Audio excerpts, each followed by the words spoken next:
আসসালামু আলাইকুম, স্বাগতম জানাচ্ছি বিবিসি নিউজ আন্তর্জাতিক সংবাদে। শুরুতেই সংবাদ শিরোনাম, এরপর বিস্তারিত। কুয়েতের জ্বালানি কেন্দ্রে ইরানের ড্রোন হামলা, ব্যাপক ক্ষতিক্ষয়ী। এবার ইরানকে অকথ্য ভাষায় হুমকি দিলেন ট্রাম্প। সেনা উদ্ধারে যুক্তরাষ্ট্রের অভিযান ব্যর্থ বলে দাবি ইরানের। খাদ্য ও ওষুধ সংকটে পড়তে পারে কোটি মানুষ।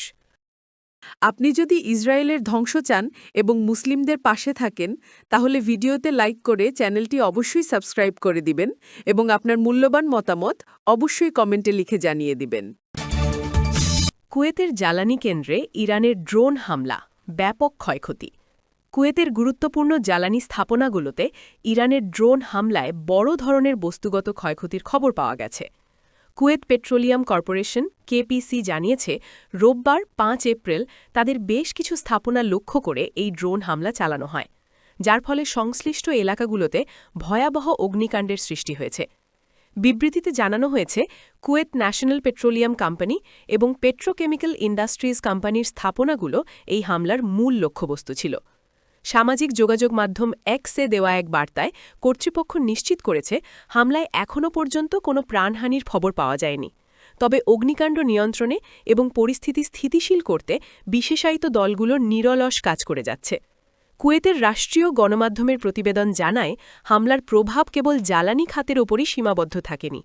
ইরানের ড্রোন হামলায় দুটি বিদ্যুৎ উৎপাদন কেন্দ্র এবং সমুদ্রের পানি লবণমুক্ত করার ডিস্যালিনেশন প্ল্যান্টও মারাত্মকভাবে ক্ষতিগ্রস্ত হয়েছে। এবার ইরানকে অকথ্য ভাষায় হুমকি দিলেন ট্রাম্প। ইরানের অবকাঠামো লক্ষ্য করে নতুন করে ভয়াবহ হামলার হুমকি দিয়েছেন মার্কিন প্রেসিডেন্ট ডোনাল্ড ট্রাম্প। নিজের সামাজিক যোগাযোগ মাধ্যম ট্রুথ সোশ্যালে দেওয়া এক পোস্টে তিনি অত্যন্ত কুরুচিপূর্ণ ও আক্রমণাত্মক ভাষা ব্যবহার করে ইরানকে অবিলম্বে হরমুজ প্রণালী দিয়ে জাহাজ চলাচল স্বাভাবিক করার আল্টিমেটাম দিয়েছেন।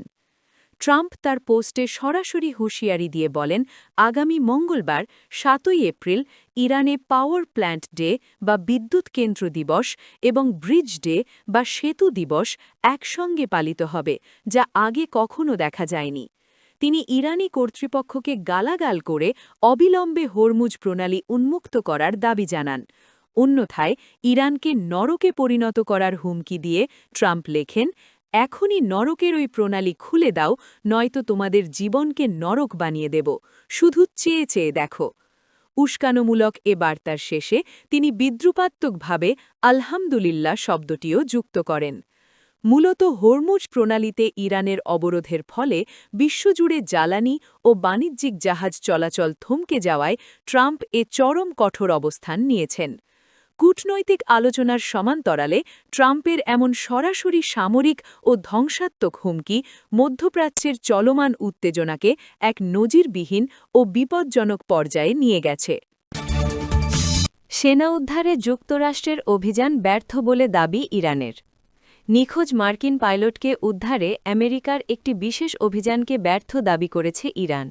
এর আগে সকালে মার্কিন প্রেসিডেন্ট ডোনাল্ড ট্রাম্প তার ট্রুথ সোশ্যাল পোস্টে জানিয়েছিলেন, যুক্তরাষ্ট্রের ইতিহাসের সবচেয়ে সাহসী অভিযান সফলভাবে সম্পন্ন হয়েছে। ট্রাম্পের ওই দাবির পরই ওই অভিযানকে ব্যর্থ দাবি করে ইরান সরকার ও দেশটির গণমাধ্যম। দেশটির কেন্দ্রীয় সামরিক সদর দপ্তর খাতামল আম্বিয়া মুখপাত্র এক বিবৃতিতে অভিযানকে ব্যর্থ দাবি করেন।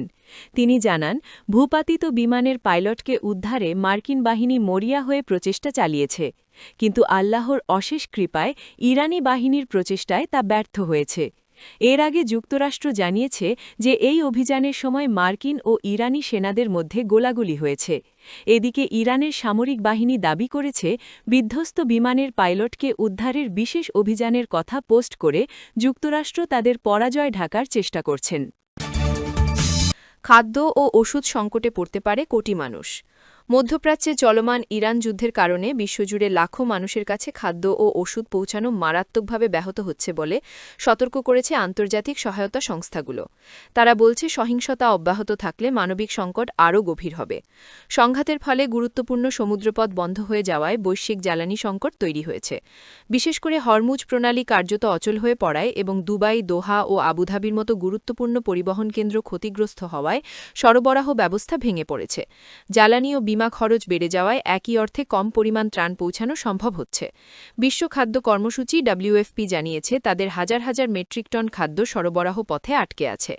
ইন্টারন্যাশনাল রেস্কিউ কমিটি IRC বলেছে সুদানের জন্য $1,30,000 ওষুধ দুবাইয়ে আটকে আছে এবং সোমালিয়ার অপুষ্ট শিশুদের জন্য পাঠানো প্রায় 670 বাক্স খাদ্য ভারতে স্থবির রয়েছে। জাতিসংঘ জনসংখ্যা তহবিল UNFPA 16টি দেশে প্রয়োজনীয় সরঞ্জাম পাঠাতে দেরির কথা জানিয়েছে।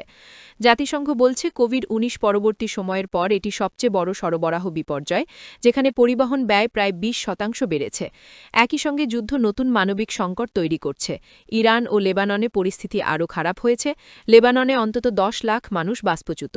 সহায়তা সংস্থাগুলো এখন বিকল্প পথ ব্যবহার করতে বাধ্য হচ্ছে। অনেক ক্ষেত্রে হরমুজ প্রণালী ও সুয়েজ খাল এড়িয়ে আফ্রিকা ঘুরে জাহাজ পাঠাতে হচ্ছে। এতে সময় কয়েক সপ্তাহ বেড়ে যাচ্ছে। ইউনিসেফ জানিয়েছে আগে সরাসরি বিমানে ইরানে টিকা পাঠানো হলেও এখন তুরস্ক হয়ে স্থলপথে নিতে হচ্ছে। এতে খরচ 20% এবং সময় 10 দিন বেড়েছে।